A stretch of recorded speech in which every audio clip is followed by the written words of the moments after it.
নামঘৰ সহায়তে খেলখন আগবঢ়াইছে।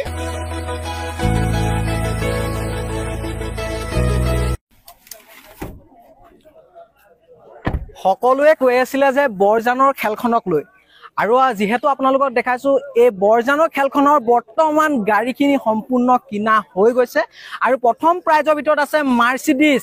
আৰু এইবাৰ চাওক মাৰ্চিডিজ আপোনাৰ ভাগ্য হ'ব পাৰে। আৰু বহুতে কয় যে 100 টকা নহয়, আপোনালোকে দাদা কমেণ্টত কৰিব এই টেক্স দিব লাগে, টেক্স দি মাথা গৰম কৰাতকৈ মই 100 টকা বেলেগক দান দি দিম। চাওক প্ৰথম কৈলো অলেখ নামঘৰ সাহায্যাৰ্থে এখন খেল খেলাইছে, য'ত আপোনালোকক ক'ব বিচাৰিছো বৰজান অলেখ নামঘৰৰ সাহায্যাৰ্থে যিখন উপহাৰ কুপন আপুনি ভাগ্য সলনি কৰাৰ লগতে আপোনালোকে নামঘৰৰ পৰা সাহায্য দিব পাৰিব। আৰু এটা কথা ক'ব বিচাৰিছো, এই থাৰখনৰ মূল্য ধৰি ল'লো আপোনালোকক মই এটা কথা বুজাই দিওঁ। এইখন থাৰখন ধৰি ল'লো 15 লাখ টকা, তেন্তে টেক্সেছ কাটি মেলি 10 লাখ টকা যদি আপোনাৰ থাকে, এজন সৰ্বসাধাৰণ ৰিক্সাৱালাতে যদি 10 লাখ টকা এটা পায়, কাৰোবাৰ লোকচান আছে নেকি? লোকচান আছে নেকি? নিতটা কি ক'ব?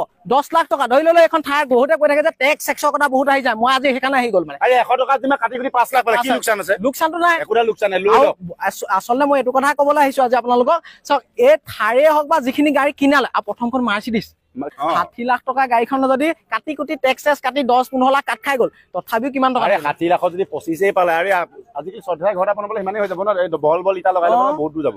ইমান টকাৰ মূল্য সঁচাকে ক'বলৈ গ'লে 25 লাখ টকাত মোৰ আছাম টাইপ ঘৰ নহয়, একদম বিল্ডিং হ'ব, নহয় বিমল হৈ যাব। বাকে হয়তো আপোনালোকক যিহেতু বৰজান অলেখ নামঘৰৰ সাহায্যাৰ্থে এখন উপহাৰ কুপনৰ খেল, আৰু এইকেইটা আপোনালোকক এটা কাৰণে দেখালো। বহুতৰ আচলতে কুৱেশ্যন কৰি থাকে যে আমাৰ লাভ নহ'ব বা এনেকুৱা ধৰণৰ 100 টকা বিনিময়ত এইবোৰ টেক্স দিবলৈ, আমুক দিবলৈ। হয়, আমি গভৰ্ণমেণ্টৰ যিখিনি টেক্স দিব লাগে সেইখিনি দিবই লাগিব।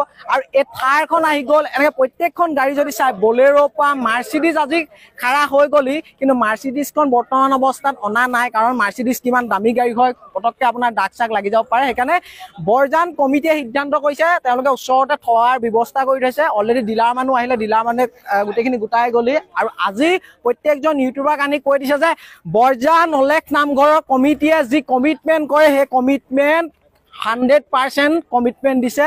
তেওঁলোকে সম্পূৰ্ণ ফেনত খেলাব।